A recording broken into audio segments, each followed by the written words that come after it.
El 14 de julio de 1991, Estefanía Gutiérrez Lázaro, de 17 años, muere en Madrid de forma sospechosa. Un año antes, la joven ha participado en una sesión de Ouija.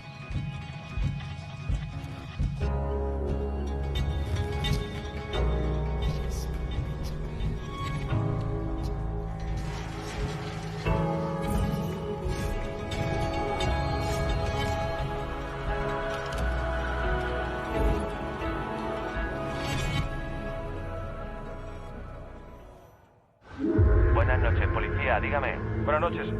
Mire, soy Máximo Gutiérrez y desde hace varias horas en mi casa estamos notando fenómenos como paranormales.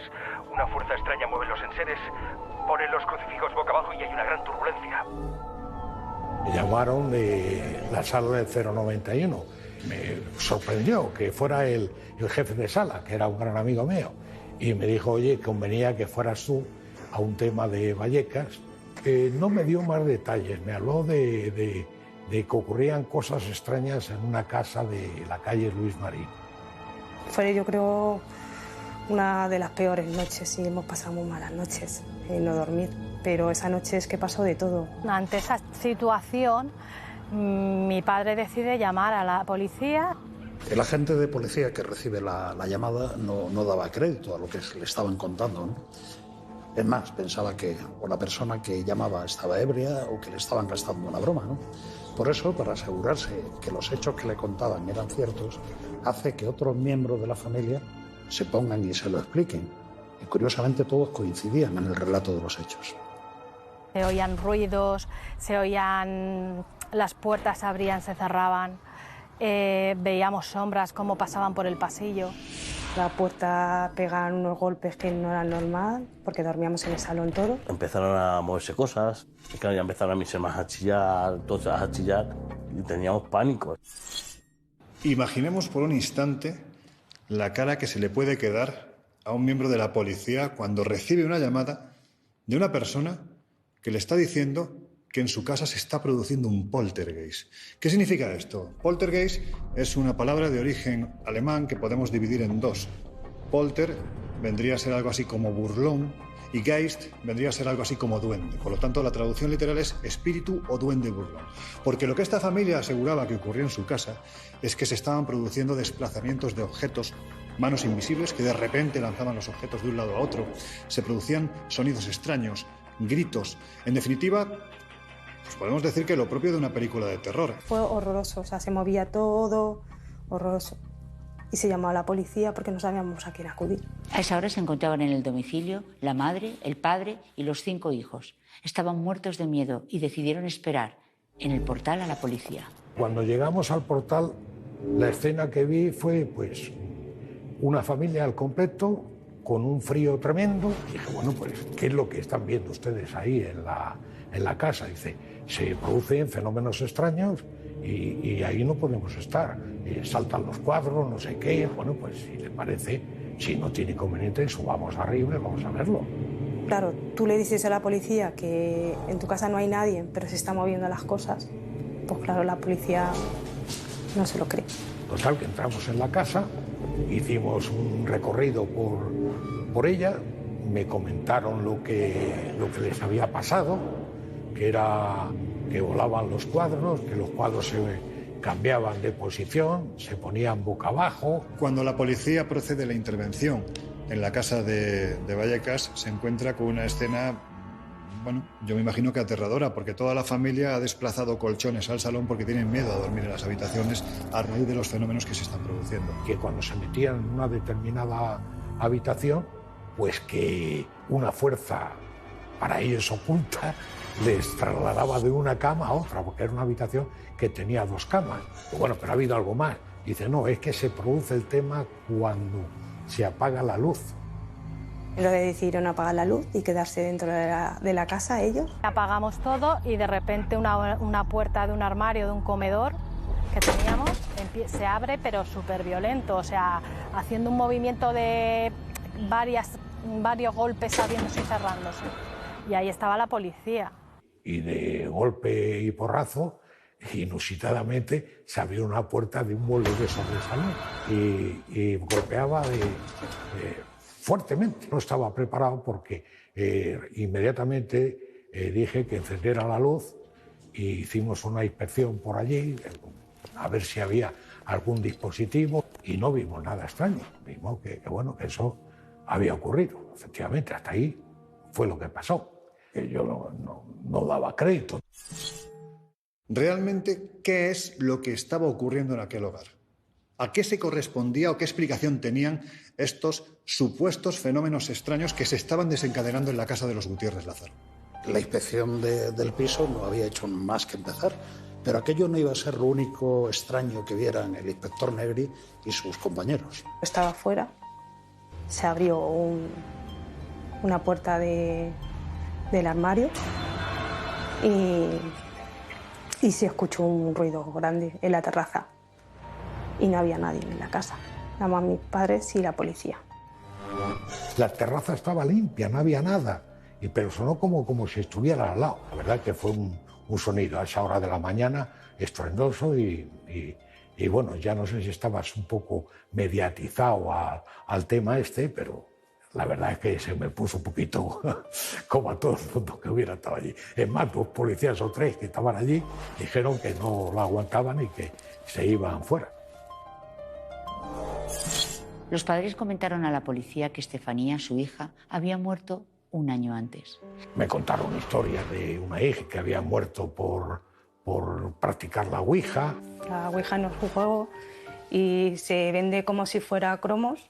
La gente lo compra como si fuera un juego y no es un juego que puede pasar o no puede pasar, pero a mi hermana la pasó y mi hermana falleció. A finales del siglo XIX surge un elemento que es la Ouija. La Ouija es un tablero que tiene todas las letras del abecedario, que tiene una serie de números del 1 al 10 y tiene además un sí, un no, un hola y un adiós. La tabla en sí es esto, para que lo entendamos todos. Lleva el abecedario, lleva un sí o un no, un hola, un adiós, un hasta siempre. Y a través de la tabla nosotros colocaríamos el máster, que es esto, y esto empezaría a trabajar. Esto es como una herramienta para contactar con los seres de otra dimensión. Y la persona que impone las manos sobre esta planchette de repente pregunta algo. Y ese objeto se empieza a mover hacia unas letras o hacia otras, creando en muchas ocasiones mensajes absolutamente coherentes. Para mi gusto es bastante peligroso, ¿vale? Con esto se supone que contactamos, y yo creo en ello porque la he hecho y he tenido muchas experiencias, contactamos con el más allá. Una vez que empiezas a invocar, lo que haces es atraer a esa persona, atraer ese ser o ese alma. Y automáticamente, claro, que empieza a contestar. Entraña un riesgo porque generalmente se hace en un entorno de fiesta. Casi siempre parece que el infierno tiene una comunicación directa con este tablero porque, vuelvo a repetir, casi siempre aparece el demonio. Imaginemos a una persona cuya mente se está formando, un adolescente, que en un entorno de fiesta empieza a recibir mensajes coherentes que incluso llegan, en momentos determinados, a anunciarle una desgracia. Esto es muy difícil de asimilar y por eso se han producido desde problemas mentales hasta incluso muertes de personas que han llevado a cabo este juego, mal llamado juego espiritista. A finales de los 80 y principios de los 90, los temas esotéricos están muy de moda entre los adolescentes como Estefanía. En aquellos años estaba muy de moda lo sobrenatural. Es una época en la cual se pone tremendamente de moda todo lo paranormal y todo lo esotérico, hasta el punto que, bueno, que los viejos coleccionables de kiosco, pues era bastante normal pues encontrar enciclopedias sobre lo desconocido, sobre lo paranormal. Se produce una eclosión de las temáticas paranormales, del misterio, del esoterismo, y quizás esto además viene abanderado por una figura icónica dentro de estas temáticas como era Fernando Jiménez del Oso. Por aquel entonces había 2 revistas, la dirigida por el propio Fernando, que era Más Allá, y también Año Cero. Entre ambas revistas vendía más de 350.000 ejemplares al mes, que es una auténtica barbaridad. Por lo tanto, vemos que había un verdadero interés por parte de todo el mundo por dichas temáticas. Lo paranormal se convierte en una diversión, en algo excitante, casi en un rito de iniciación para los jóvenes. Sí es cierto que cuando se produce casi podemos hablar de una moda, es a partir de mediados del siglo XIX, cuando entran en escena 3 hermanas de Nueva York, las hermanas Fox, que son las que dan origen precisamente a la creación de una auténtica religión, el espiritismo, porque el espiritismo permite a una persona dotada, es decir, a un medium, por ejemplo, entrar en contacto como medio que es directamente con los espíritus que se han ido. ¿Por qué lo paranormal llama tanto la atención a los jóvenes?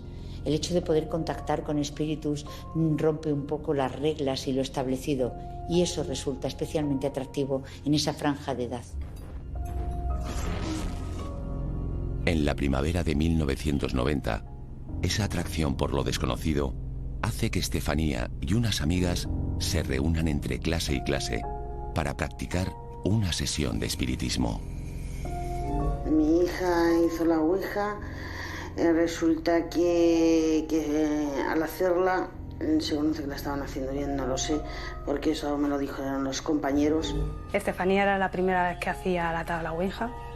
Pues eran 4 chicas en la biblioteca de dirección del colegio, se cerraron allí y le hicieron. Yo me quedé fuera de la puerta porque yo no quise entrar. Es verdad de que no nos dimos cuenta y entró la profesora. Y oímos mucho barullo, mucho como discusión. En ese momento encendió la luz, porque tenía la luz apagada.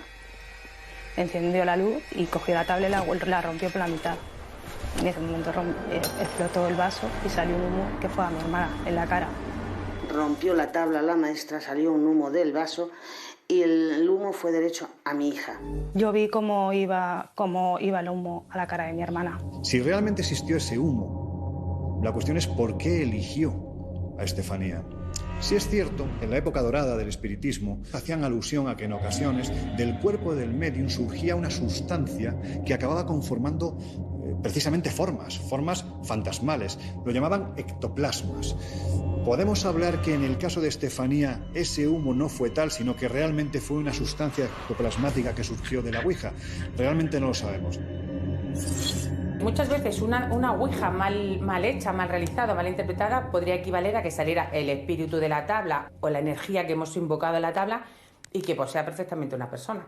Mi hermana no era gótica, no era siniestra y mi hermana no hacía la ouija casi a diario. A partir de ese día, la familia de Estefanía observa cómo la joven tiene un comportamiento cada vez más extraño. Aunque al principio no le dan importancia, pronto empiezan a pensar que puede estar poseída.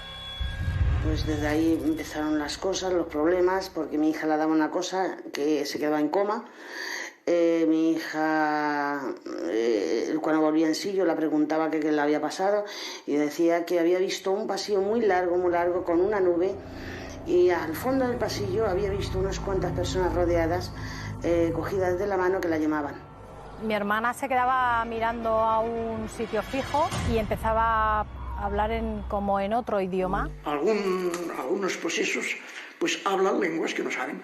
Yo, por ejemplo, hacía las oraciones en latín y en algún caso me contestaron en latín, siendo así, que aquella persona no sabía latín. Y decía que veía mucha gente. Decía que eran sombras que veía y le decíamos, bueno, eso es tu cabeza, eso es tu... Pues es que nosotros no nos lo creíamos nadie. Estaba una tarde, se cayó y empezó a levitar y empezó a echar como una espuma por la boca y empezó a reírse y nos miraba con una cara que, bueno, no era mi hermana. Cambian el rostro, a veces como unos vómitos de unas cosas verdosas. Cuando ellos están distendidos, pues tienen un rostro normal y en cambio, cuando hablan diabólicamente, aquellas caras se descomponen y son realmente tétricas. Claro, si se hubiera determinado que Estefanía realmente estaba poseída, pues nos queda preguntarnos si una vez practicado el supuesto exorcismo, el final de esta historia hubiera sido otro. Ante las experiencias paranormales que protagoniza Estefanía, sus padres inician un periplo por varias consultas médicas para tratar de obtener una respuesta a lo que le sucede a su hija. Y de partir de ahí mis padres le llevaron al hospital porque, claro, a ver, no sabíamos lo que le pasaba. Bueno, los médicos nos dijeron que eran convulsiones, que le daban convulsiones y que podía ser ataque de epilepsia, pero es que un ataque de epilepsia no le evitas. No se le dobla la cabeza como se le doblaba. Mi madre la empieza a llevar a médicos y los médicos no le dan una respuesta de lo que tiene mi hermana. ¿Es real lo que cuenta Estefanía o es consecuencia de sus ataques de epilepsia? En realidad es muy difícil responder a esta pregunta. Y sobre todo porque la familia de Estefanía dice que no son los únicos fenómenos que tiene, que ella tiene otras cosas extrañas. Mi hermana Estefanía que se quedaba mirándote fijamente, empezaba a reírse y decían que, bueno, posiblemente hubiera sido epilepsia. Nadie hizo ninguna prueba. O sea, yo no tengo constancia de que a mi hermana se le hiciera alguna prueba de este índole, ¿no? Para saber si era epilepsia, ¿no? Lo cierto es que muchas personas epilépticas tienen una estructura cerebral que de alguna manera hace que pueda interpretar y sentir la realidad de una manera muy particular. Es muy probable que lo que ella decía, lo que ella sentía, para ella en su construcción de la realidad, era tremendamente real. Se la llevaron al hospital, le hicieron todas las pruebas y le dieron unas pastillas para el ataque de epilepsia y para las convulsiones. Pero realmente es que ella no tenía convulsiones, es que ella no convulsionaba. Y de partir de ahí, una detrás de otra. Había empezado a ver cosas ella, pues veía a la Virgen, también veía una sombra moverse por el suelo, monjes al lado de su cama. Mi hermana Estefanía lo que hacía es que cuando volvía en sí, decía que veía un pasillo muy largo, que la estaban llamando. No sé si fue por su gestión que tenía en ese momento del ataque que le había dado o lo que le estaba dando en ese momento. Pero ella decía eso. El 14 de julio de 1991, un año después de haber celebrado aquella sesión de Ouija, Estefanía muere repentinamente. Pero antes, la joven anuncia a su familia lo que está a punto de ocurrirle. Y mi hermana dijo que iba a fallecer antes que mis padres. Se lo dijo a mi madre. El mismo día de fallecer, no lo avisa. Estábamos pintando el piso y entonces le dice a mi madre, dice, me voy a morir más pronto. Y dice mi madre, anda, si me tengo que morir yo antes que tú. Y ella dice, no, porque yo de esta noche no voy a pasar. Ella fue capaz de predecir su propia muerte. Esto, entre comillas, no es algo anormal, puesto que se sabe que los propios animales, por ejemplo, son capaces de predecirlo. En el caso de los seres humanos es que somos pura química. Seguramente hay un instante en el que ya te abandonas y eres consciente de que marchas y por eso pides despedirte de tus seres queridos. Pero claro, esto normalmente lleva unas pautas naturales, ¿no? De edad, de enfermedad, de lo que sea. No se corresponden a una joven que hasta ese momento aparentemente estaba totalmente sana. Estaba llenando un cubo de agua porque acabamos de pintar. Fui a decirle algo, me miró y se puso como un perro rabioso a gruñirme y con los dedos doblados para que se tirara a mí. Y se cayó en ese momento y le empezó a dar otra crisis. Como cada vez que tenía una crisis, sus padres le dieron la pastilla que solía calmarla. Por un momento todo volvió a la normalidad. O sea, que con la novia dado una vuelta. Mi hermana no fumaba, ni bebía, o sea, nada. Y llegó a casa diciendo que la dolía la cabeza mucho, ¿vale? Que tenía mucho sueño y que la dolía la cabeza. Bueno, pues lo primero que dije, digo, tienes la cena ahí, cena un poco y te vas a la cama. Cenó y se acostó, pues un día normal. Y esa noche escuché como un gruñido, encendí la luz y la vi incorporada en la cama, como sentada, y con una cara, y se cayó para atrás. Y ese día, a las 2 y pico de la mañana, le pasó, o sea, ella se levantó de la cama, hizo como si le faltara el aire, cayó. Yo cuando fui a la habitación, ella se echaba manos a la cabeza y fue el último beso que nos dio y ya está. Y se la llevaron. Vino Samu y ya estaba muy mal y se la llevaron al hospital y allí ya falleció. Hay que ponerse en la situación de esta familia. Y la muerte de un hijo produce un inmenso dolor, ¿no? Pero en este caso, además, hay que añadir la impotencia, porque la muerte de Estefanía se ha producido en unas muy extrañas circunstancias. Es ingresada en el hospital Gregorio Marañón y a las 3 de la madrugada pues es declarada muerta. En esos ataques epilépticos puede haber de todo, desde un espasmo de glotis, puede haber también una aspiración de fluidos, no tiene por qué llegar a ser un vómito total, pero eso puede llevar literalmente a un colapso. Los médicos hacen un informe forense y ahí nos dicen que muere de asfixia pulmonar, muerte sospechosa. No saben decirnos por qué falleció, que solo yo creo que lo más que me inquieta a mí.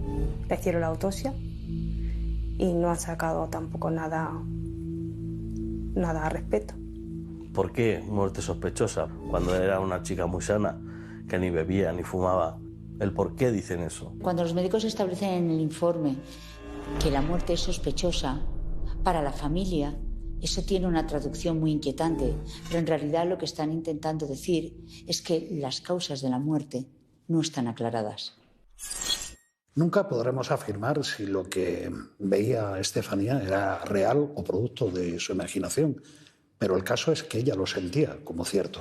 Eso le producía un miedo atroz, y hay que considerar que el miedo exagerado puede producir una aceleración del corazón que puede llegar incluso hasta la muerte. Hay casos, se han demostrado, de muerte por miedo. Eso es una realidad. Con lo cual, la capacidad de afectación que tú vas a tener ante una situación que tú llevas mal en este aspecto puede llevarte a situaciones extremas, pero no por el fenómeno en sí, sino por tu propio miedo, tu propia sugestión. Morir de miedo realmente por una cuestión como ser posible, en teoría sí es posible. El miedo puede desencadenar una serie de respuestas brutales, ¿no?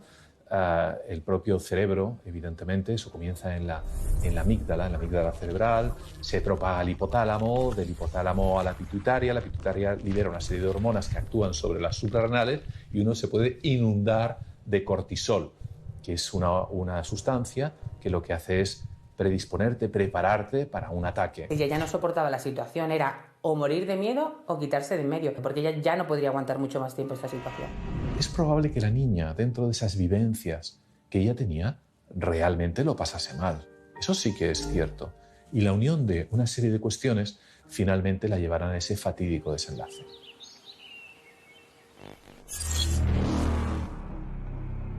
Ese final trágico y repentino de Estefanía Gutiérrez de Lázaro impacta en la sociedad española de comienzos de los 90. Pero en ese momento, a muchos les hace recordar lo que le había ocurrido a otra joven en Alemania apenas 15 años antes. Esta joven, llamada Annelies Michel, empieza a sufrir, al igual que le ocurriera a Estefanía, convulsiones epilépticas y entra en una gran depresión. De hecho, es tratada durante 4 años. Pues bien, en este caso, vuelvo a repetir, sí, con unas creencias religiosas muy profundas, deciden que la medicina ya no puede hacer nada para curar a su hija. Estamos hablando de otra cosa. Y acuden a los sacerdotes para plantear sus dudas. Los primeros prácticamente le dicen que la enfermedad de su hija tiene que ser tratada por la medicina. Hay psiquiatras que están dispuestos a buscar explicaciones mucho más complicadas, y allí sí que sin ninguna base científica, para explicar eso, sea por ondas cerebrales, por poderes de la mente, es decir, cualquier cosa, por improbable, retorcida e irrazonable que fuera, con tal de no aceptar la explicación más plausible. Esto parece un demonio, actúa como un demonio y ha salido en un exorcismo. Hasta que aparecen 2 sacerdotes que sí llegan a la conclusión de que esta persona, esta joven, no está poseída por un demonio, sino que está poseída por 5 demonios al mismo tiempo. En el antiguo ritual de exorcismos que ha estado vigente durante siglos hasta 1998, había 2 preguntas obligatorias. Dic nomen tuum, dime tu nombre, y después cuántos demonios había allí. Los 2 sacerdotes que están llevando a cabo el exorcismo determinan que la joven ha de permanecer encadenada y además no ha de consumir ningún tipo de alimento ni tan siquiera agua, porque si se alimenta, digamos que no va a contribuir a expulsar los demonios que tiene dentro. Lo que ocurre en los 11 meses siguientes es aterrador, es propio de una película de terror. Solo con ver las diferentes imágenes de cómo se va produciendo el deterioro paulatino de esta joven, literalmente pone el vello de punta. La esencia del exorcismo consiste en conjurar Es decir, no suplicar, no pedir, conjurar al demonio por el poder sacerdotal a que salga de ese cuerpo. Después de 67 exorcismos, después de 11 meses por parte de 2 sacerdotes combatiendo el mal que teóricamente se ha apoderado del alma de esta joven, finalmente, con apenas, estamos hablando de una chica de 20 y pocos años, 30 kilos, finalmente fallece. Es posiblemente una de las primeras víctimas del misterio que se producen relacionadas precisamente con un caso como el que estamos hablando, caso de supuesta posesión y exorcismo. A diferencia de lo ocurrido en Alemania, en el caso de Vallecas, los fenómenos no cesan con la muerte de Estefanía Gutiérrez Lázaro. Y mi hermana dijo que nos iba a dar 3 portazos a la puerta para saber que estaba ella ahí. Y nada, pues falleció mi hermana y efectivamente, a la hora que falleció mi hermana, nos daban 3 portazos a la puerta. Mi hermana muere el 14 de julio del 91 y al mes y medio empiezan a pasar cosas. Nos tiraban cuchillos, los vasos. Eso fue lo menos que pasaba en mi casa, porque veíamos la sombra que veía mi hermana por el suelo, veíamos los monjes que veía mi hermana. Estar todos en el salón y a uno de mis hermanos un vaso no le estalló en la cabeza porque estalló antes de llegarle. Salió de la cocina y estalló justo antes de darle. Si no, también le da la cabeza. Eso no tiene explicación. O ver una pelota de un pasillo, cómo se viene hacia ti.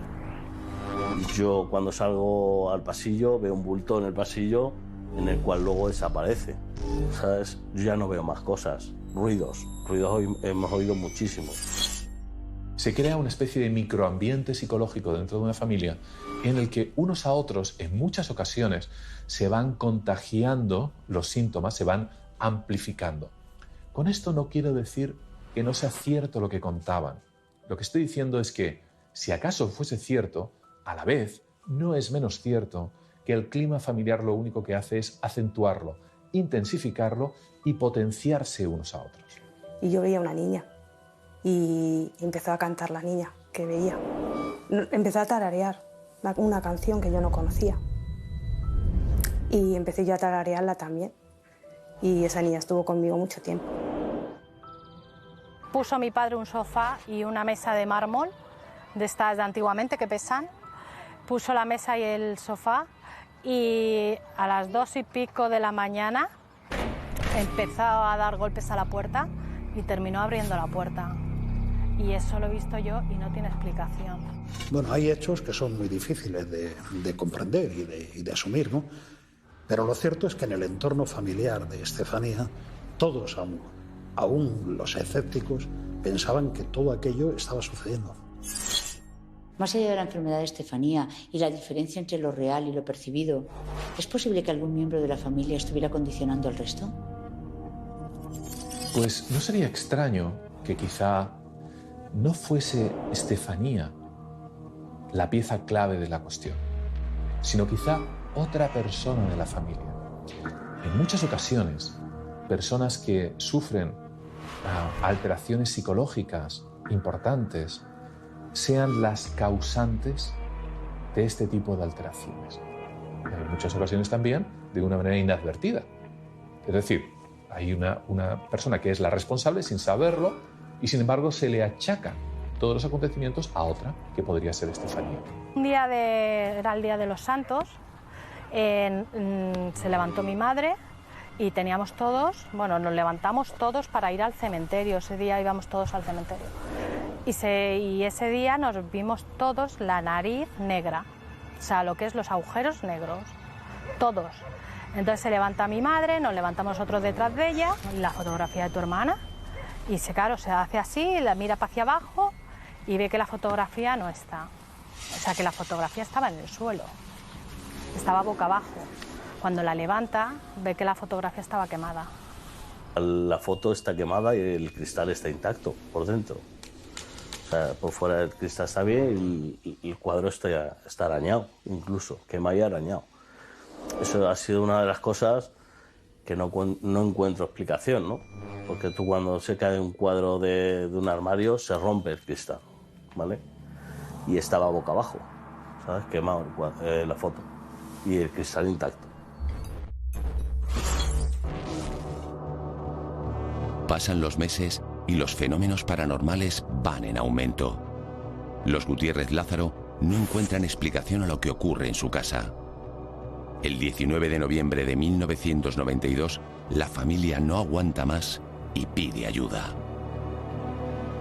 Pues esa noche, cuando se llama a la policía, esa noche ya dormíamos todos en el comedor. Ya era, o sea, se oían ruidos, se oían, las puertas se abrían, se cerraban, veíamos sombras como pasaban por el pasillo. Y ya vio mi padre una sombra y dijo, no, voy a llamar. Dice, mi padre era totalmente, o sea, es que no creía en nada. Llamamos nosotros a la policía, lo llamó mi padre, y fue por el terror y pánico que teníamos en ese momento para que nos ayudaran. La verdad es que pocas veces se producen llamadas de este tipo, ¿no?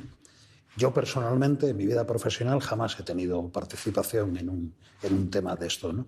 Pero vamos, estoy seguro de que mis compañeros que acudieron a esta llamada lo hicieron con las mismas ganas y la misma profesionalidad con el que tratarían cualquier otro tema delictivo. Es en la habitación de Estefanía donde el inspector vive el fenómeno que allí ocurre, porque él acabó asegurando que la figura del Cristo, que estaba colgado de la pared, se separó de la cruz y fue a caer en una posición un tanto incómoda, una posición invertida encima de la cama. Vimos que el crucifijo se volvió al revés, pero también se desprendió el crucifijo que estaba en el suelo, tirado. Y yo sabía una cosa que también lo tengo que decir, yo no sé quién lo haría, o yo qué sé, o si estaba preparado, hasta ahí no llego, porque no estaba dentro de la habitación, pero había unos arañazos muy serios, como de una garra, pero en toda la puerta. Después el propio inspector cuenta que él entró en lo que la familia llamaba el epicentro de todos los fenómenos, que era un cuarto de aseo, que lo tenían inutilizado precisamente por el miedo que les daba entrar allí. Y el inspector entró en ese aseo y dice que sintió de pronto un frío como jamás en su vida había asumido. Que fue una reacción absolutamente distinta a todo lo que él había vivido hasta ese momento. Me abrieron con mucha precaución, me introduje dentro y yo no sé si era que podía ser también, que ya estaba un poquito mediatizado, la verdad es que se me pusieron los pelos para arriba. Otro de los fenómenos que vivieron estos policías es que sobre el tapete de una mesita auxiliar que había ahí en el salón, ellos encontraron una sustancia viscosa, un poco amarronada, que identificaron como babas. Lamentablemente no se recogió muestra de aquello ni se analizó, porque bueno, corrían otros tiempos y no había los adelantos que hay ahora. Ellos dicen que notaron cosas que eran muy raras, ya se fueron. Es que blancos, pero blancos, o sea, asustados. Nos miraban con una cara, pues si ya nosotros estábamos asustados, nos asustaron más. La respuesta que le di fue que estábamos a su entera disposición, que como policías no podíamos, en vista de lo ocurrido, no podíamos hacer otra cosa que darle nuestro apoyo y que cuando nos necesitara, que nos llamara otra vez. Había poco más que investigar. No había nada tangible, no había heridos, no había sangre, no había nada que recoger, no había un agresor. Y en el caso de que hubiera un malo, era un malo bastante demoníaco y difícil de coger. El inspector tuvo que hacer su informe, y el hombre, pues, oye, lo ha hecho lo mejor posible para que no le tomaran por otra cosa, ¿no? Luego ya se fueron, ellos dijeron que no podían hacer nada y se fueron. A raíz de eso se hace un informe policial y como que la gente empezó más a creernos. Yo cuando termina el tema me acerco a la comisaría más cercana, que era la comisaría de Vallecas, y desde allí llamo por teléfono al jefe de sala y le explico la lo que había ocurrido, qué es lo que había visto, y el jefe de sala pues tomó nota e hizo una nota informativa. A las 02:40 horas, por el canal 7 de H50, llama el Z2 y manifiesta que, una vez se ha entrevistado con la familia y ha observado el interior de la casa, según comunica, se le ha puesto el vello de punta.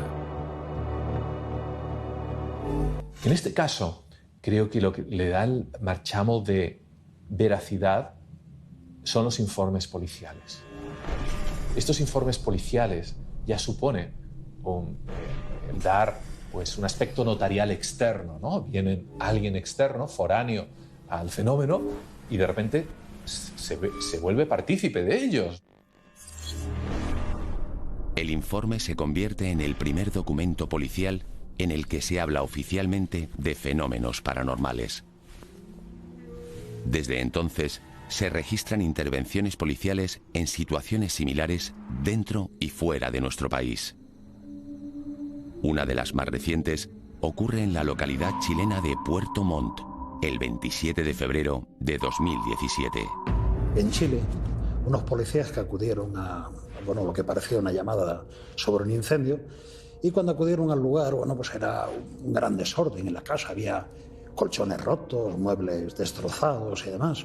Porque una familia, al igual que ocurrió en Vallecas en ese principio de la década de los 90, pues aseguraban que se estaban produciendo fenómenos extraños en su casa, y además fenómenos extraños tremendamente violentos, con incluso agresiones sobrenaturales porque no se veía al agresor.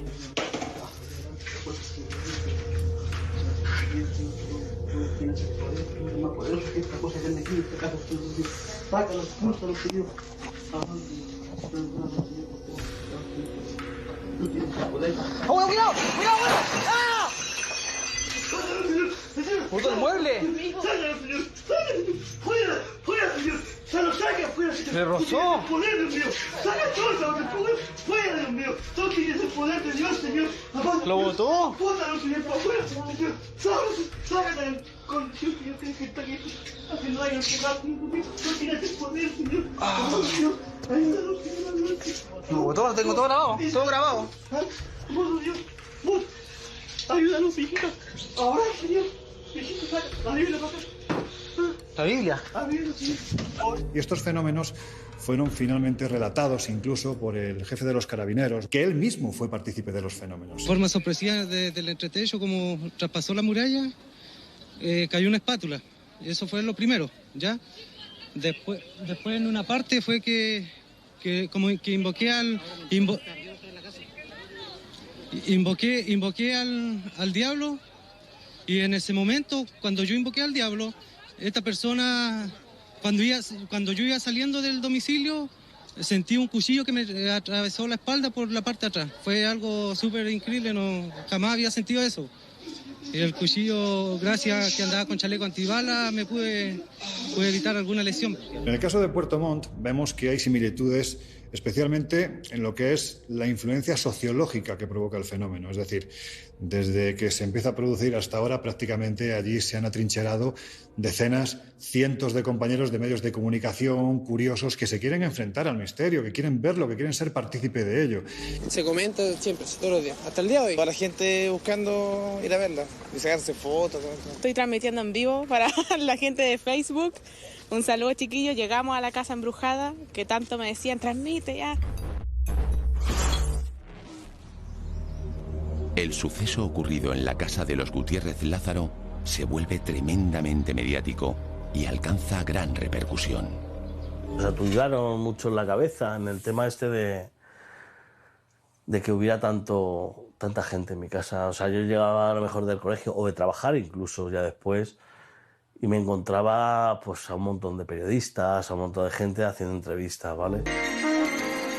Pues aquí seguimos en directo cuando son las 11 y casi 38 minutos, y casi 28 minutos. Hay veces que la policía no se limita solo a detener a los malos. A veces hasta le puede tocar perseguir fantasmas. Fantasmas como los que quitaban el sueño a los vecinos de una casa de la barriada madrileña de Vallecas. Lo que allí sucedía era muy poco normal, era más bien paranormal. Este mare magno de medios de comunicación, llegando a la casa de la familia Gutiérrez Lázaro, se prolongó por espacio de casi 8 o 10 años.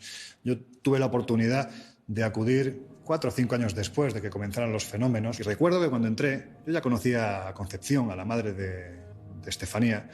Recuerdo que cuando colocamos las cámaras nos dijo: no os molestéis porque no os van a dejar grabar. Claro, yo en ese momento me quedé mirándole y le dije: Concepción, si usted me da permiso, ¿quién no me va a dejar? ¿Su marido? Bueno, pues háblenlo entre ustedes. Pero no se refería a eso, no se refería a eso. En el momento en el que se conecta la cámara, ya se ha colocado la batería, de repente los búmetros de carga se van literalmente a cero. El cámara se queda sorprendido, bueno, pues no la habré cargado bien, quita la batería, coge otra, la vuelve a poner y ocurre exactamente lo mismo. E intentamos sacar fotografías con la cámara de fotos en automático. No había forma de enfocar. Claro, en ese instante, cuando tú estás queriendo ser un periodista que hace crónica de lo que está viviendo y te das cuenta de que de forma totalmente involuntaria te estás convirtiendo en testigo del fenómeno, la sensación de sobrecogimiento y de miedo es tan brutal que en ese instante decidimos coger nuestras maletas e irnos de allí. La familia concedió decenas de entrevistas, sobre todo a las televisiones. Pero no fue solamente esto, sino que la familia tuvo que padecer la visita de supuestos especialistas en el tema que iban a la casa a ofrecer sus servicios. Claro, no lo hacían de manera gratuita. A raíz de que sale el informe policial es como que ahora sí te creo, ahora me subo al carro y ahora empieza a salir un vidente, otra vidente. Yo he llegado a ver una carta que me enseñó en su momento la madre, en el cual una señora de Granada le había mandado una carta que si la mandaban 200.000 pesetas de la época, ella le solucionaba todo desde Granada, no hacía falta ni que viniera. Se aprovecharon mucha gente por darse a conocer, supongo yo, pidieron dinero, entonces tampoco sabías a quién acudir. Estos personajes y buscavidas no tenían ningún empaque en sangrar a la familia, se convirtió en una especie de gran hermano, salía en la televisión y en los medios de comunicación, todos conocían los entresijos de la familia. Nosotros teníamos el miedo metido en el cuerpo, o sea, el miedo quiere decirse de que yo no podía pisar mi habitación, por ejemplo, mis hermanas tampoco, por el pánico que teníamos, ¿no? Y aparte de eso nos metían mucho miedo, o sea, vamos a poner una cinta para que cuando cruce el fantasma a verlo, una psicofonía, una señora que se pone en el baño y le da como una crisis de esto que es de que la poseen, y el marido pues, zarandándola. Yo, para mí, eso fue un teatro. Hubo concretamente uno de ellos que además, bueno, pues a decir de los propios familiares, les llegó a sacar grandes cantidades de dinero por las investigaciones que realizó un conocido personaje llamado Tristan Breaker. Él iba con la Unidad Cero, que era su equipo de investigación, y este era un hombre que en su día a día se dedicaba a echar las cartas en el Parque del Retiro, era un cartomante. Bueno, pues aprovechó la oportunidad de alcanzar esa fama que posteriormente le dieron medios de comunicación nacionales, porque prácticamente podemos decir que un día sí y otro también, durante el suceso Vallecas, él estaba en estos medios. Los casos de fenómenos paranormales se van desvaneciendo con el tiempo, pero en el caso de Estefanía no ha decrecido el interés, sino todo lo contrario. La temática a la que estamos haciendo referencia, de una forma u otra, cada cierto tiempo vuelve al presente, bien sea en forma de libro, bien sea en forma de documental de televisión, de programa de radio o incluso de película. Los fenómenos poltergeist se olvidan. Eso es precisamente lo que hace tan especial el caso Vallecas, que no se ha olvidado. Estamos hablando de un fenómeno poltergeist que se acaba convirtiendo casi en el fenómeno poltergeist por antonomasia. Tenemos que pensar que hay una película que ha basado gran parte de su argumento en los sucesos acontecidos en Vallecas y que ha sido un absoluto éxito.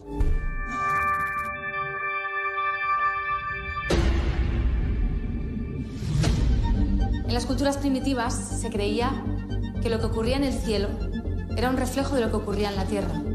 Y bueno, ya digamos el momento en el cual pasa a ser un mito es con la película que está, bueno, inspirada en el suceso de Paco Plaza, que supone un éxito internacional. ¿Estoy yo sola? No, No estás sola.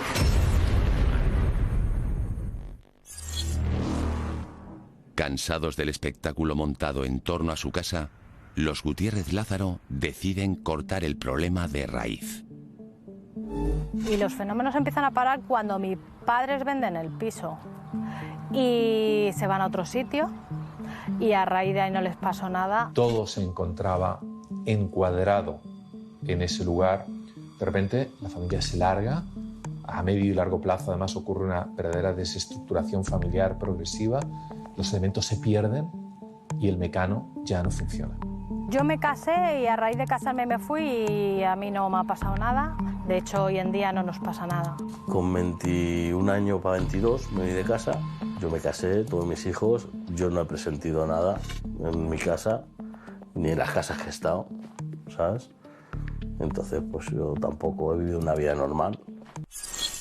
Estefanía había advertido a sus padres de lo que quería en caso de fallecer, y era que introdujeran en su tumba una fotografía de ellos en su boda.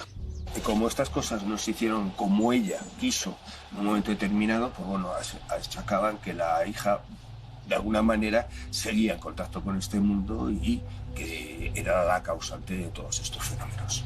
Pues aquí vemos que a raíz de la exhumación del cadáver de un familiar, que se aprovecha para introducir esa fotografía que había pedido supuestamente Estefanía poco antes de morir, parece ser que los fenómenos cesan. No es así. Es decir, hay familiares como por ejemplo una de las hermanas de Estefanía que ha asegurado posteriormente a ese año 96 que los fenómenos se seguían produciendo. Yo mismo estuve después del 96 y ahí seguían pasando cosas raras. Por lo tanto, vemos que no hay un punto y final, aunque sí puede haberlo habido para determinadas personas, pero no para otras. En mi caso, no pararon. Yo sigo viviéndolo. Yo me he puesto en tratamiento para dormir, porque no dormía. Y ahora, bueno, ahora estoy empezando a dormir. Yo sigo viendo y sigo sintiendo, pues si fallece una persona, yo lo siento pues unas horas antes de fallecer esa persona o 3 días antes de fallecer esa persona y veo cosas. Habría que estudiar quizá de manera individual, uno a uno, a esos miembros e intentar descubrir quién era el motor. Tiene que haber una persona determinada, sobre todo, que es la que detona todo este tipo de cuestiones. Los casos de poltergeist son verdaderamente extraños. No solo por lo que sucede, sino porque no se producen con asiduidad. Por lo tanto, cuando te encuentras ante un fenómeno como este, en el que la sensación que da, a todas luces, y ahí quizás nos guiamos un poco también por el instinto del investigador, a todas luces parece que no hay una intencionalidad económica, que no hay nadie que lo esté provocando, sino que estamos hablando de una inteligencia, sea la que sea, pero es una inteligencia exógena a la gente que habita en esa casa. La sensación que tienes es que hay que seguir buscando respuestas. Evidentemente, hoy en día es un fenómeno paranormal porque no tenemos la explicación para él. Aquel piso se vendió y actualmente vive allí una familia sudamericana que jamás han visto nada anormal en la vivienda, excepto una cuestión. Un día el hijo dice que se estaba duchando y, bueno, desde dentro de la ducha oyó cómo golpeaban la puerta. Pensó que eran sus padres que le estaban avisando de algo. Termina de ducharse y vuelve a escuchar esos golpes en la puerta. Abre la puerta y no encuentra a nadie. Él se asustó y la verdad es que se marchó a la calle. 27 años después de la muerte de Estefanía, sus hermanos siguen sin conocer la causa de su fallecimiento. A pesar del tiempo transcurrido, la tienen muy presente. La muerte de mi hermana Estefanía para mí fue lo peor que me pudo pasar. Es que para mí falleció una madre, para mí. Entonces yo la echo mucho de menos, mucho. Yo no puedo ir al cementerio. La echo muchísimo de menos, aunque sí que a veces sueño con ella. Bueno, yo los golpes más duros que he recibido en la vida ha sido la muerte de mi hermana y la muerte de mi padre. Pues el último recuerdo que tengo de ella es que se fue a la cama y me dijo qué guapa estás hoy. Eso fue lo que me dijo. O sea, esas fueron las últimas palabras. Era una madre, una madraza para nosotros. Era pues una confidente. Yo salía de juerga con ella y bueno, ¿y qué te voy a contar de mi hermana? Es que lo que te cuente se me queda corto en un relato, ¿no? No tengo otras palabras que decir que emocionarme por esto, o sea, porque sí la queríamos muchísimo y la queremos. 26 años después de que se redactara el informe policial más intrigante de nuestro país, el misterio sigue sin haberse resuelto. ¿Comenzó todo a raíz de aquella sesión de Ouija?